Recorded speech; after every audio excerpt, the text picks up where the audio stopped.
the newest member of the volume, my friend Mike Silver, longtime NFL reporter. Open Mike is his new podcast on the volume. Already interviewed Rams head coach Sean McVay, Cowboy star receiver CeeDee Lamb. All right, Mike. So this morning I'm hosting my show, and right in the middle of it, I'm talking about there's 7-8 teams Baker Mayfield could land with. And in the middle of my rant, he lands in Carolina. My first takeaway is this. They paid $5 million for him, meaning he could have been had by anybody in the league, and Carolina was the only real team interested. Is that reasonable? Well, they were more interested, or they got interested enough to the point where they wanted to remove any possibility that he'd go elsewhere, and or there's a real advantage in getting him the playbook, having him, giving him a little time before training camp to start acclimating to all that and talking to his coaches. But before I was officially part of the Volume family, and by the way, I'm extremely elated about that, but you and I did one of these, and literally we heard the Devontae Adams trade news in real time, and I think it became kind of a joke on Twitter, my reaction, because I was like, whoa, man.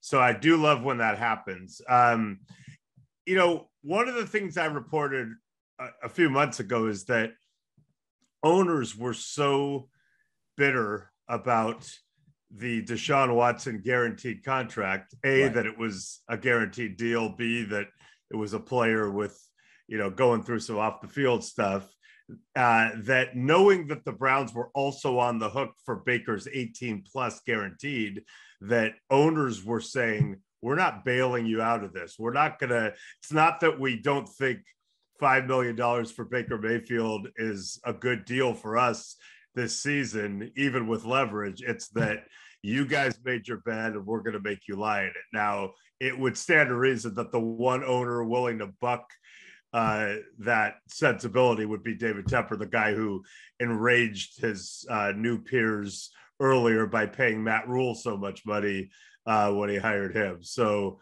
I think it made sense, though, for the Panthers. Look, if you want him, if you think he's better than what you got, and especially if you're Matt Rule and you really need to win this year, what are you waiting for? It's interesting. Bucky Brooks came on my show and he said, I think Sam Darnold's going to beat him out. He said he's more impressive physically. He has relationships in the building. Baker's going to have to learn a new offense with a new coordinator, has no relationships. In fact, Robbie Anderson badmouthed him. And he said, I think it's going to be a quarterback battle. I don't think Baker Mayfield's been given the starting job. What's your take?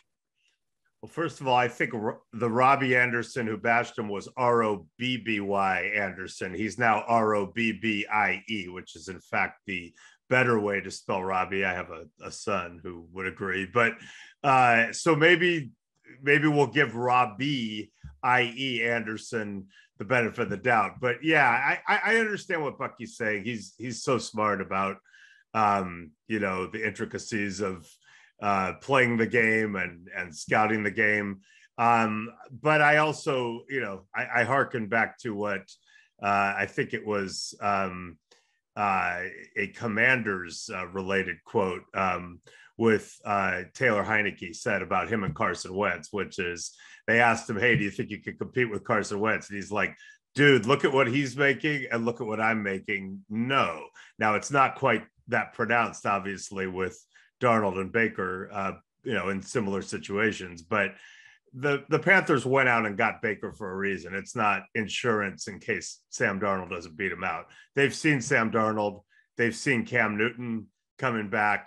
They've seen Teddy Bridgewater. They think they need to get better, and they are absolutely intending for Baker to be that guy. And in fairness to Baker, last year he probably wasn't right. He did have the shoulder injury. He gutted it out. He tried to help the team, and now it's being used against him. The year before, he had a pretty good year. So he's been uneven, even when healthy, and it's gonna, it's not any sure thing, especially as you alluded to with your conversation with Bucky. New playbook, got to do it in a compressed time, but I do think he's got a chance here to seize this and get it rolling a little bit.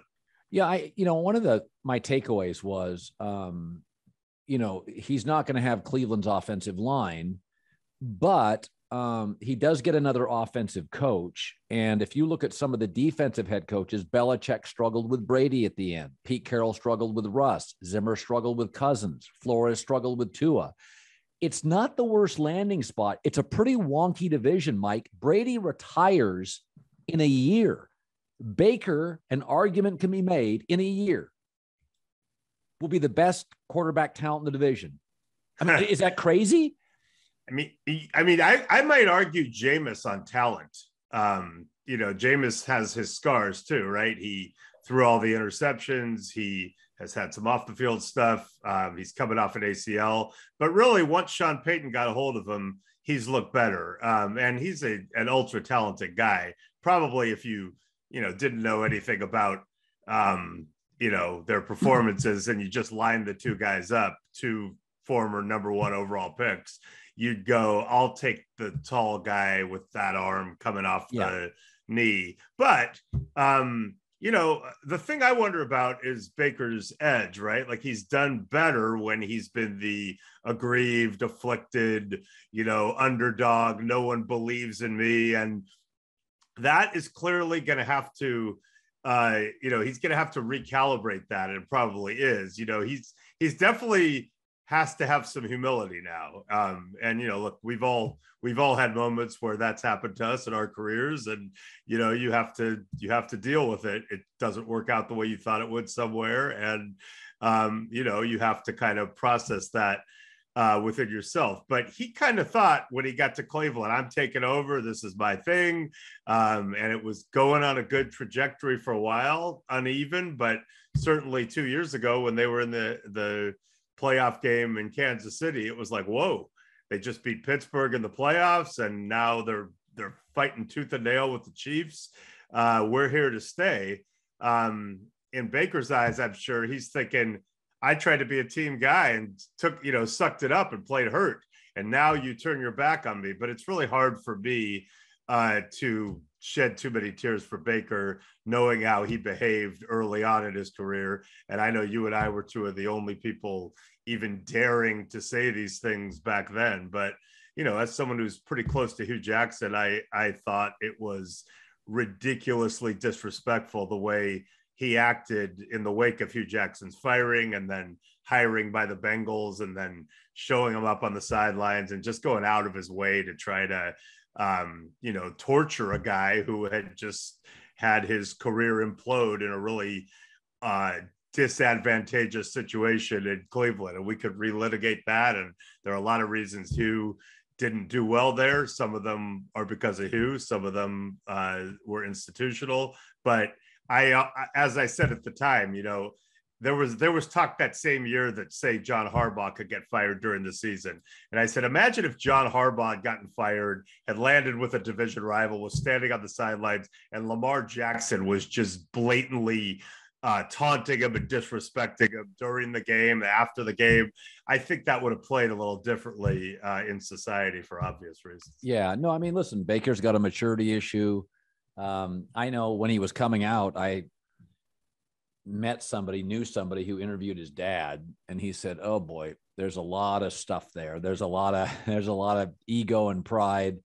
And so I think Baker's been exactly, I do a segment called Colin Right, Colin Wrong. I think one of my rights was Baker Mayfield, who I always said this ego, this snark, it's not going to play at the professional level. It just doesn't. Jay Cutler's more talented. It didn't play. It wore people out. Jeff George, more talented. Snide and snark wore people out. It's a whole different ball game. Folks, there's a certain confidence that comes with being properly groomed. There's an aura, there's a vibe. We like to call this the BGE, big groomed energy. And there's only one way to get BGE, Manscaped. They are now introducing it, Manscaped, the Platinum Package 4.0. This thing is great. It gives you a lot. You're going to get the Lawnmower 4.0 trimmer, the Weed Whacker ear and nose hair trimmer, ultra premium body wash, 2-in-1 shampoo plus conditioner, the Platinum 4.0 package. It includes everything. Remember, order it today, 20% off and free shipping. The code is always Colin at manscaped.com. Also, Manscaped even threw in 2 free gifts to the Platinum Package 4.0. Boxers and the Shed Travel Bag. Got one of those? Manscaped.com. 20% off. The code is always Colin. For BGE, Big Groomed Energy. I thought about this. Why do they trade Baker now? Does Cleveland have a hunch or a feeling about Deshaun Watson? And is the feeling, he may not be suspended as long as we thought 3 weeks ago, and that let's clean the Baker stuff up because Deshaun's going to play very early. Am I reaching there? I don't know. They could, but I also think if you're Cleveland, you made that trade for more than 2022. Clearly, you made that trade thinking we just got a guy for a decade or more. We're willing, players in the locker room don't want to hear this, but we're willing to sacrifice 2022 if it means having Deshaun Watson, good to go after that.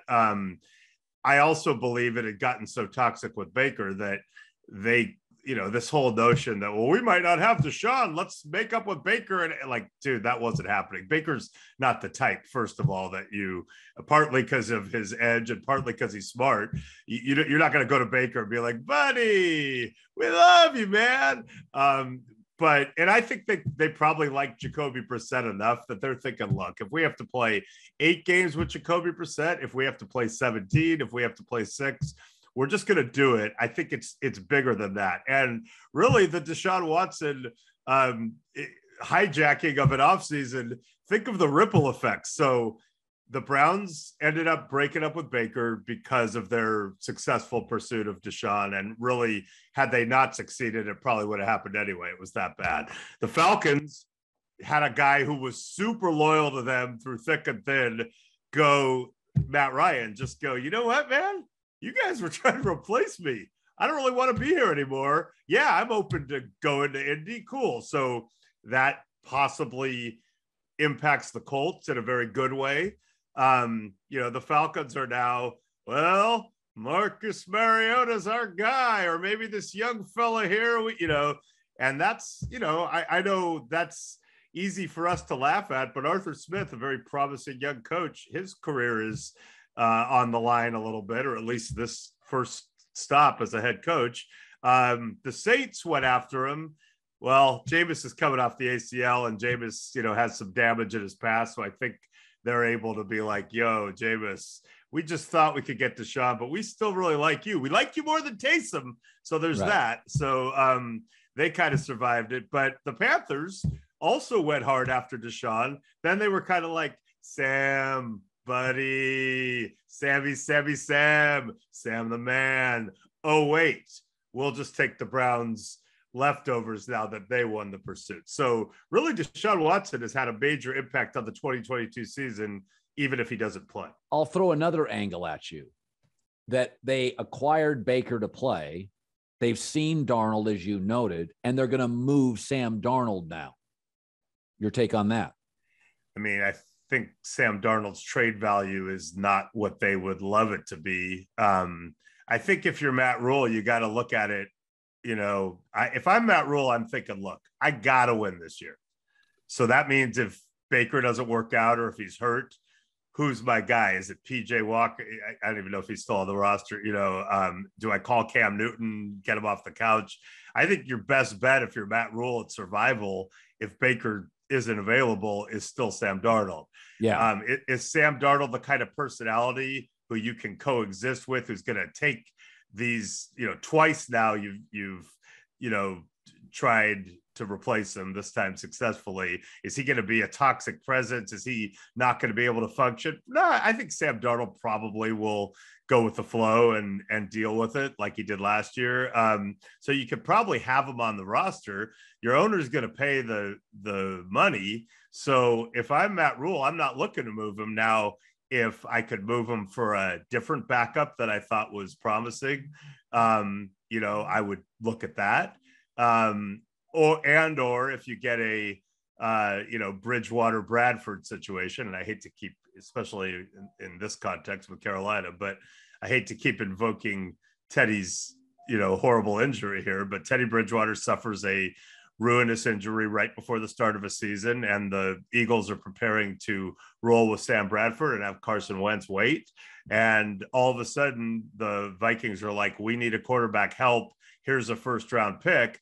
And Howie Roseman's like, sure, you could have Sam Bradford for that one. We'll just play Carson Wentz. So that is certainly not a situation that is normal, but it's plausible. So you could just hold them and hope that something like that happens. And by the way, if you're the 49ers with Jimmy at this point, you may be looking at that too, because your options now, if no one's going to come get Jimmy and Carolina's off the market, your options are hope that someone changes their mind, like the Texans or the, maybe the Browns, if, Deshaun's suspended for a whole year, or you can try to get Jimmy to take less when he has no reason to, and keep him as a hedge, which I think Kyle would probably rather do. If I'm Kyle, that, with a team built to win now, as much as I got to be all in for Trey Lance, that's probably what I'd want if I were Kyle. I don't know if that works, or you cut him and, maybe he goes to Seattle. I don't know if you care if you're the Niners at this point.